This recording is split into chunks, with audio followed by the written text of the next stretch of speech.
The Kansas City Chiefs have made a very interesting signing. Well, interesting might be slightly the wrong word. Perhaps intriguing would be closer to what we are looking at with this signing. So, in order to make room for a signing, the Chiefs cut defensive tackle Siaki Ika. Now, the team has spent a good deal of time already with Siaki Ika, so they probably have a pretty good idea of whether or not he had what it would take to make the team. Maybe that was all that was at stake with Siaki Ika being cut. I prefer the theory that what this means is good things for Coziah Izzard. Coziah Izzard being essentially the only mystery defensive tackle on the Kansas City Chiefs. Everyone else that the Chiefs have right now at defensive tackle, they know something about, or they invested a second round draft pick in him. So I think that Siaki Ika being cut might be a good sign for Coziah Izzard making either the team or the practice squad.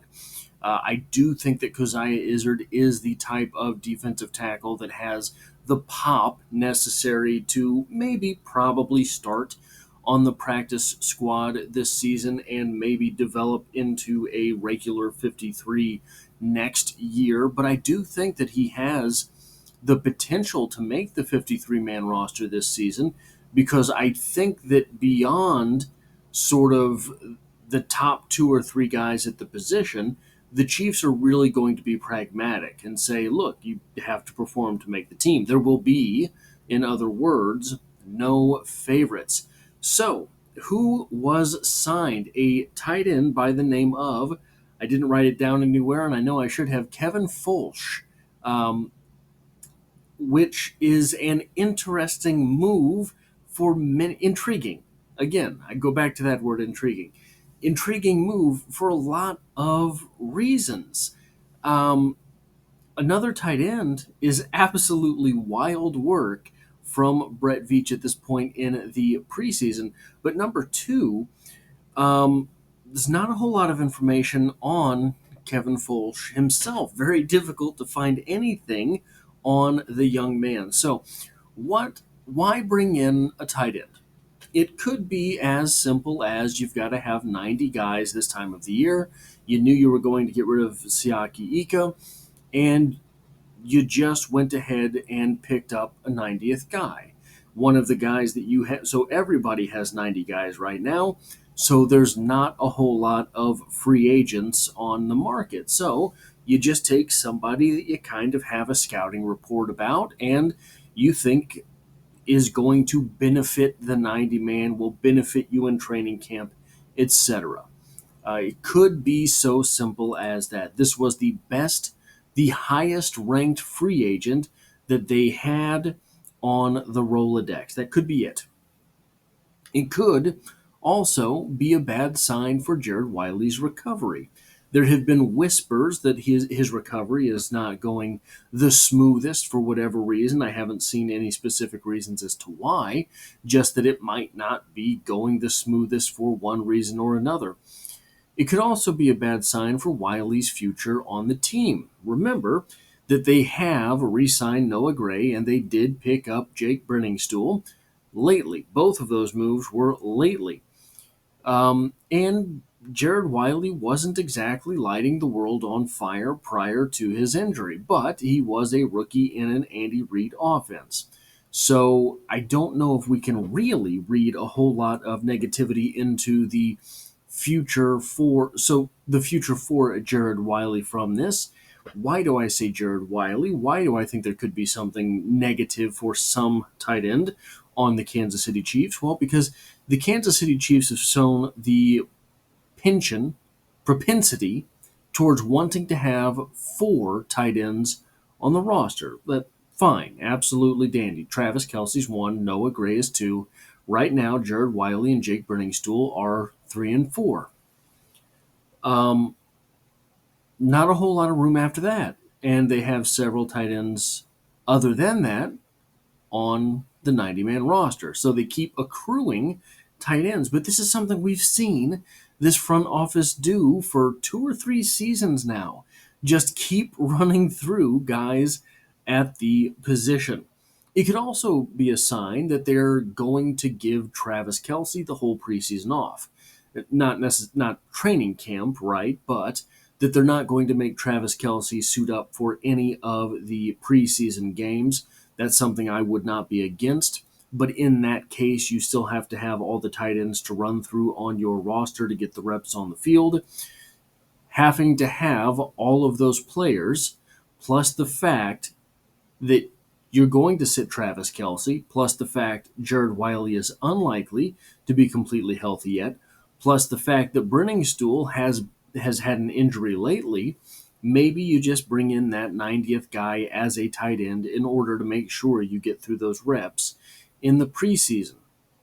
It would keep the stress off of Travis Kelce's body, and it would let him ease into the season in order to be fresh late.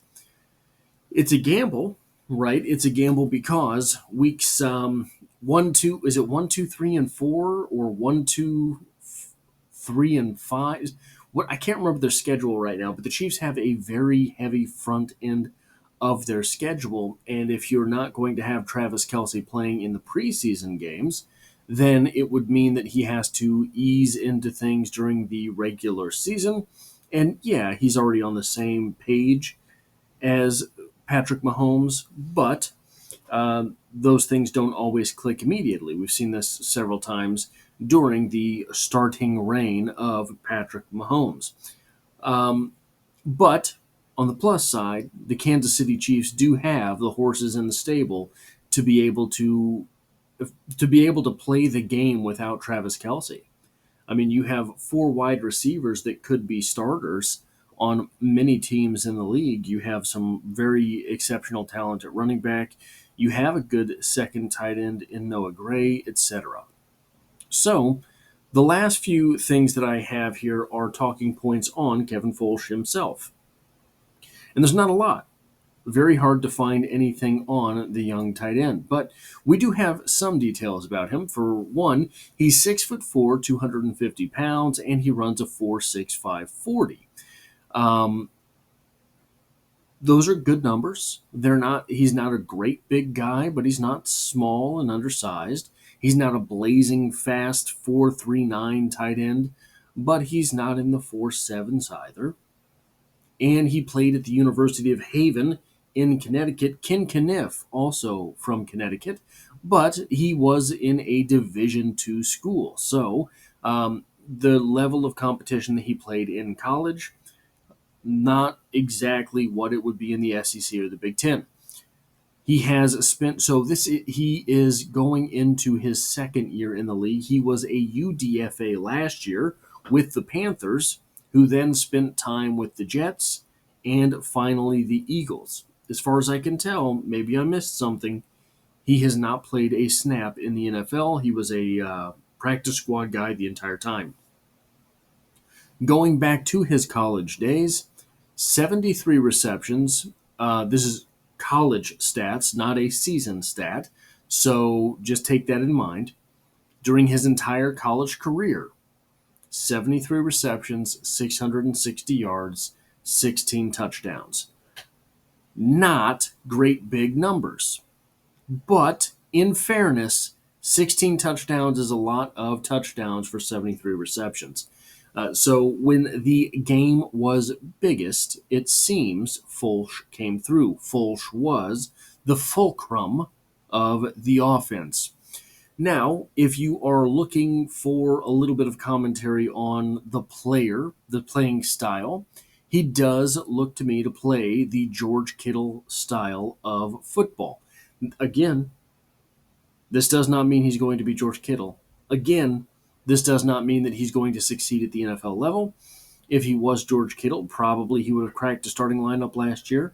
All I'm saying is that is the type of football that he played at the Division II level. We will have to see how that translates. And the final thing, the final note here on Kevin Foelsch. I try to do my fair deal of scouting, right? I think I have had some actual, real, cutting sort of observations on this channel in the 6 years that I've been doing it. I think that there have been times where I have offered things up that have turned out to be true. I don't know what to do with this. Kevin Foelsch looks like a young Bill Romanowski. Now, I hated Bill Romanowski, but Bill Romanowski certainly was a professional football player and one of those guys that everyone else hated.